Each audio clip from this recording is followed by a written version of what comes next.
أموالهم في سبيل الله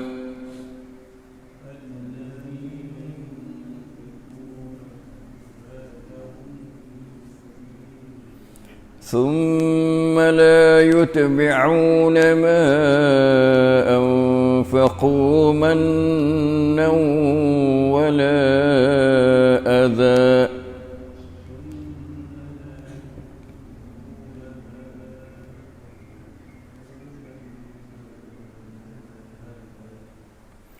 لهم أجرهم عند ربهم ولا خوف عليهم ولا هم يحزنون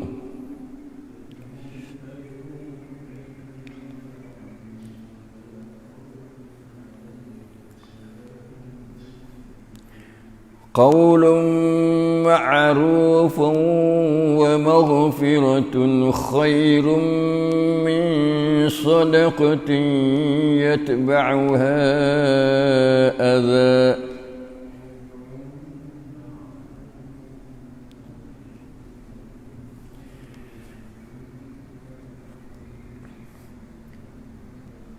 والله غني حليم.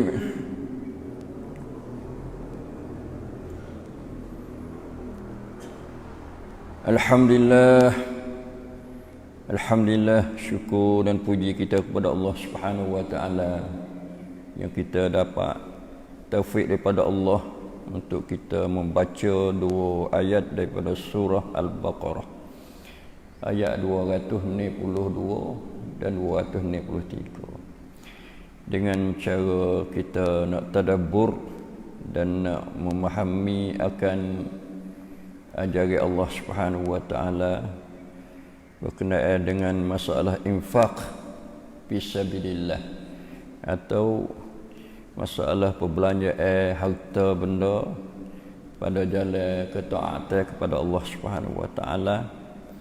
Sebelum ini Allah taala sudah banding untuk nak beri semangat kepada orang yang belanja harta pada jalan Allah Subhanahu wa taala dengan buat bandingnya seperti satu tumbuhan yang subur, yang menambah akan hasil dan mendapat ganjaran daripada Allah Subhanahu wa taala dengan ganda daripadanya, kerana Allah Subhanahu wa taala sangat luas rahmatnya, rezekinya dan sangat mengetahui akan segala keadaan hamba-hambanya. Maka pada ayat 292 ni Allah Ta'ala pula nak ayat cara belanja pada jalan Allah, belanja yang diberi kelebihan dan mendapat ganjaran daripadanya. Kerana belanja ni bukan semata-mata belanja, dia kena ada cara dia, ada adab-adab dia.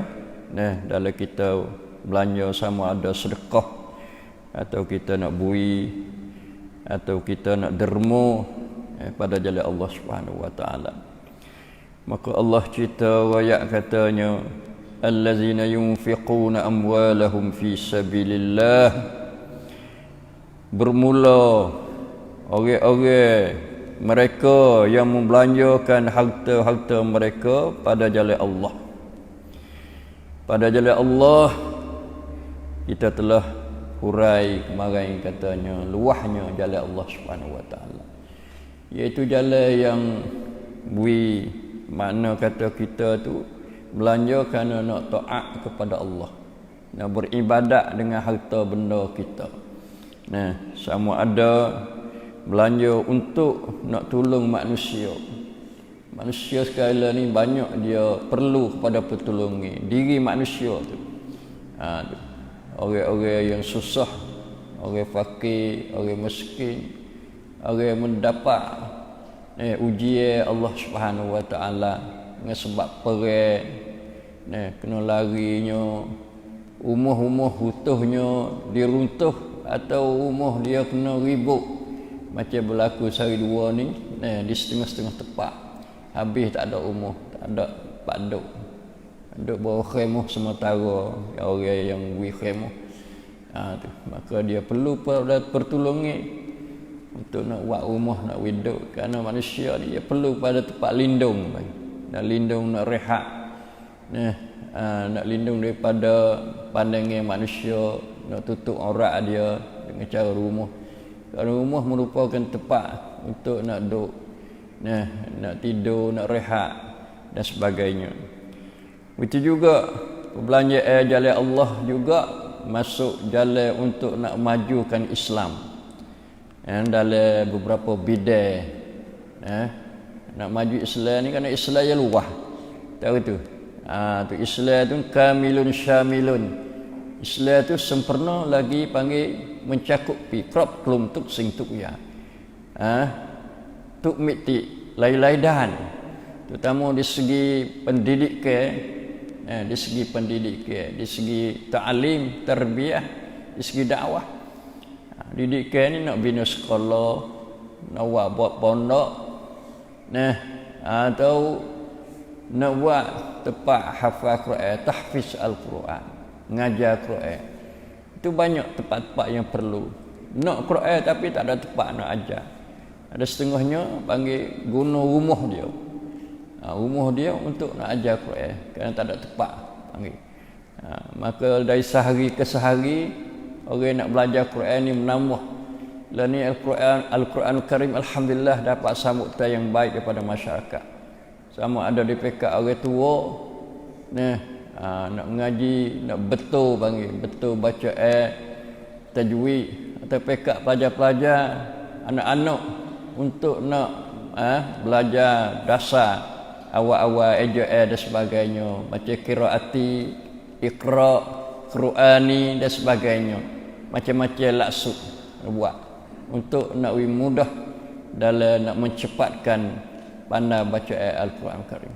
Maka semua tu perlu kepada perbelanjaan untuk bina bangunan tempat belajar. Itu nak maju Islam. Dan maju Islam ni bila maju Quran, maju Islam.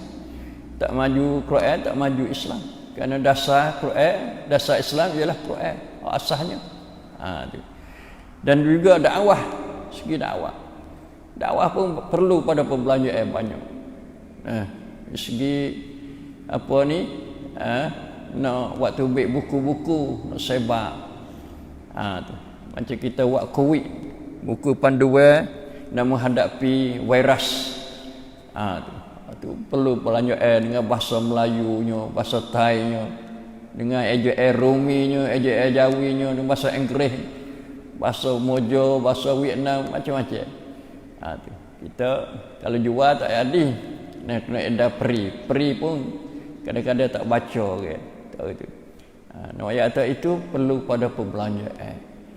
Wakaf tanah, wakaf tempat, wakaf kebun, wakaf buku-buku Quran perlu pada perbelanjaan belaka tu. Habis tu luah fisabilillah ni luah jalan Allah. Perang untuk beli alat-alat senjata, satu fisabilillah. Setengah negeri tu ditekan, diserang oleh musuh yang tak suka, tak kena untuk nak meretah cara Islam. Maka musuh duk likung, duk buat plan, rancangan macam-macam. Maka terpaksa kena sedia alat-alat peperangan, kereta kebanyo, bedenya dan sebagainya, setengah negeri. Maka rakyat yang faham tentang ajaran Allah Subhanahu Wa Taala, dia belanja pada ajaran Allah Subhanahu Wa Taala. Itu fisabilillah. Luah, sangat luah. Masjid misalnya nak bina masjid, tak ada masjid, jauh masjid. Setengah orang tu dia duduk di pak kita, tak apalah. Pak kita ni panggil sekelos satu masjid, setengah kilo satu masjid, 10 jakah satu musalla. Kalau kita tengok dia sebelah tempat orang Islam sikit ya. Orang Islam warga 40 orang, tak ada perbelanjaan nak bina masjid. Ada masjid pergi jauh 10 kilo kena pergi motor, pergi kereta, sini Taning misalnya. Tu. Maka terpaksa kena buat masjid. Itu perlu kepada apa? Infak, belanja. Setengah pula alhamdulillah para pendakwah kita pergi dakwah seru ajak orang bukan Islam masuk Islam. Masuk Islam, bapak dia, tok dia, anak dia, cucu dia, jiran dia atau tok nebai masuk Islam, tok meneh masuk Islam, rakyat dia masuk Islam, perlu kepada masjid. Tempat-tempat yang susah di bukit-bukit ni, jauh kau tu, tu tak ada masjid. Kena bantu. Tu untuk nak buat masjid, buat balasah, musalla dan sebagainya. Dirikan semaya Jumaat dan Jumaat. Kalau masuk Islam saja asyhadu an la ilaha illallah wa asyhadu anna Muhammadar Rasulullah, tak semaya. Tak ada faedah. Faedah masuk Islam, lepas dah tu dia kau raih, kau tak ada. Kau hilang kerana tak ada patibat tak ada. Kena capuh lalu dah, ajas semaya lalu dah. Itu juga panggil fisabilillah. Banyak kadang-kadang nak buat jalan pergi masjid, pergi balasah, pergi mengaji dan sebagainya. Itu fisabilillah. Molek kalau belanja fisabilillah adalah sangat maju Islam kita. Maju dengan sebab perbelanjaan. Sebab kita tengok semua ada cakung, ada tegak. Hari ni masjid baik, sekolah baik, banyak kainya mari pada infak daripada orang-orang Islam. Sama ada seorang peribadi seorang buat masjid atau buat sekolah, buat asrama, atau dengan ramai-ramai cara tempat kita panggil kata makan apa, makan teh, tak kata. Yalah dah tu. Tak rasa gapo lah. Kita sumbang panggil, sumbangan. Tak boleh buat sebuah pun kita buat sikit seguni kapur, 2 guni kapur dan sebagainya untuk fisabilillah, niat fisabilillah subhanahu wa ta'ala. Tapi cara dianya summa la yutbi'una ma anfaqu mannan wala adha. Kemudian mereka tidak ikuti, mengiringi apa yang mereka belanja itu dengan perkataan membangkit-bangkit pemberiannya. Hak ni nak pergi kepada orang lebih dekat ni. Orang mai minta kan? Mai minta tak ada nak makan, tak ada nak minum, tak ada pakaian, tak ada rumah misalnya. Kita wilah belanja. Lepas tu mari pula dia habis dah duit, mari pula kita pun bakit. Marang widah. Tak cukup lagi.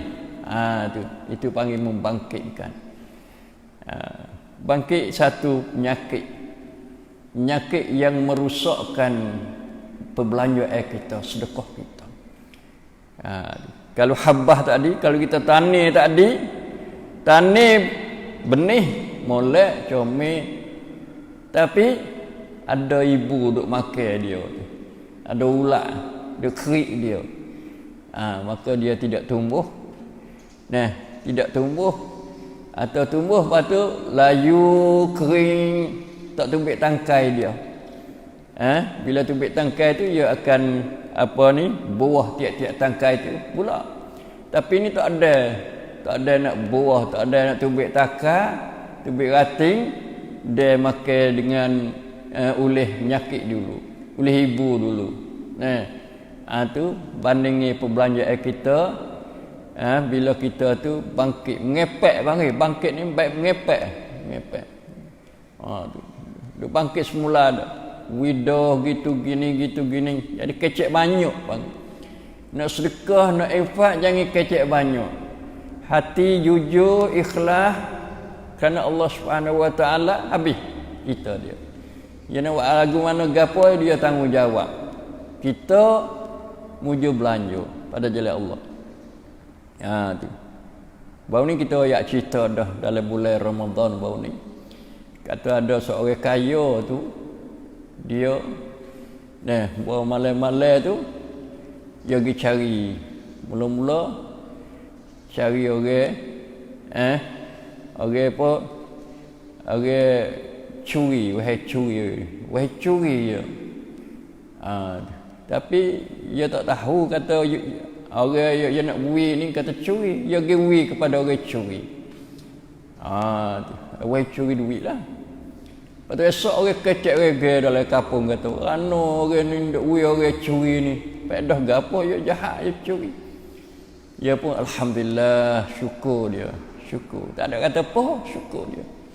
Malam esok dia bui pula. Bui pada orang lain pula. Orang zina. Dia bui orang perempuan zina. Orang esok orang kecek pula riuh dalam kampung kata, bodoh demo ni duk bui kepada orang berzina tu. Pada apa siapa duk sokong nak bui zina. Dia tak ada kata apa, alhamdulillah, syukur dia kepada Allah. Malam esok pula yang tiga, dia bui pada orang kaya. Kena orang kaya harta dia. Orang kecek rege riuh kata apa duk bui pada orang kaya ni. Dia kaya dah. Maka Allah Taala hantar malaikat mari royak dia. Royak ajar dia. Dia kata yang aku bui kepada orang yang curi tu adalah tujuannya supaya dia wuti curi. Boleh dia curi tu kerana dia tak ada duit. Dia nak makan tak ada, dia curi, dia cari makan. Untuk nak makan, nak beli. Pahwi orang zina apa? Orang zina sepatu juga. Dia tak ada duit. Dia panggil orang lelaki nak zina ke apa, adalah tujuannya nak kepada duit. Dari tu, nak belanja. Lepas tu boleh sedekah, boleh infak, boleh perbelanjaan, dia wuti lah tujuan dia. Ada pun orang kaya nak tahu ke dia kata orang kaya dia kena belanja, bukan kedekut bakhil dak. Tu. Jadi maka perbelanjaan dia diterima oleh Allah Subhanahu Wa Taala. Tuhan terima walaupun tak kena pada tepat pun Tuhan terima. Itu nak ayat kata lek orang belanja tak usah bosan. Jangan duk mengepek. Manan ini satu penyakit luar. Penyakit dalam itu ria. Wi tu ria sum'ah.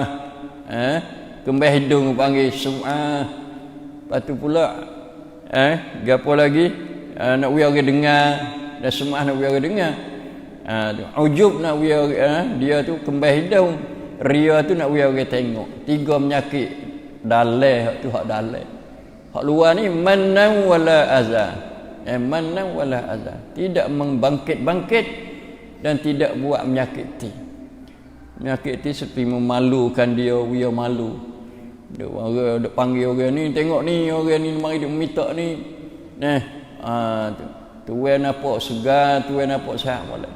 Kita kecek molek tak apa, tanya tak apa. Demo lagu mana, tak ada kerja ke, lagu mana nampak tubuh sihat molek, lagu mana kejadian boleh main minta ni. Hak ni masuk oleh qaulun ma'rufun wa maghfiratun khairun min sadaqatin yatbu'aha azan. Masuk oleh tu. Masuk kata kecek molek. Lepas tu maaf. Wi maaf pada dia. Tu. Lebih baik lagi daripada kita tu duk bakit dan duk buat menyakiti kepada dia. Insya-Allah taala cara adab belanja telah diatur oleh Allah Subhanahu Wa Taala dalam ayat ni. Kalau orang dia belanja harta dia pada jalan Allah, kemudian tidak membangkit-bangkit dan tidak buat menyakiti kepada orang yang dia bui tu, lahum ajruhum 'inda rabbihim. Untuk mereka diberi akan pahala. Boleh pahala, ganjaran pahala. Itu belanja yang boleh ganjaran yang tidak ada manan wala azan. 'Inda rabbihim. Pahala tu upah. Mana upah? Upah. Kita belanja, kita boleh upah pula daripada Allah, di sisi Allah Subhanahu Wa Taala. Satu, yang kedua wala khaufun 'alaihim. Dia tidak rasa bimbang. Khauf, takut akhirat, takut huru-hara akhirat. Tu dia kena takut. Walau belanja harta pada jalan Allah pun kena takut juga. Takut Tuhan tak terima, takut perbelanjaan dia tu rosak. Kalau dia tidak ada manan wala azan, insya-Allah wala khaufun alaihim. Kita dia nak mati ni takut. Takut apa? Takut akhirat. Takut Tuhan nak untuk mana ke apa. Molek bimbang ni molek. Nah. Lepas tu wala hum yahzanun, dan mereka tidak duka cita. Dia mati pun maknanya dia tinggal anak-anak dia. Nah, tinggal keluarga dia, dia tak ada duka cita. Kenapa? Diri dia pun selamat dah, alhamdulillah. Tu. Wala hum yahzanun, dan mereka tidak duka cita terhadap mereka apa yang mereka tinggal di atas dunia ni daripada anak cucu dia dan sebagainya. Itu lebih kurang ayat 292 yang mana kita dapat kesimpulan bahawasanya digalakkan kita tu belanja harta fi sabilillah pada jalan Allah. Jangan dia buat khianat harta benda kita. Atau kita belanja pada jalan kejahatan, bukan taat pada Allah. Yang kedua, kena ikhlas belanja kita. Ikhlas setengah padanya, tidak bakit dan tidak buat menyakiti kepada orang yang dibelanja atau tempat yang kita belanja. Yang tiganya, kelebihan orang belanja pada jalan Allah, iaitu boleh pahala. Pahala ni mari pada Allah. Yang kedua, dia tidak rasa bimbang takut pada hari akhirat. Yang tiga, dia tidak duka cita. Orang mati kerja mata rapak molek, tak ada apa dah, senang hati.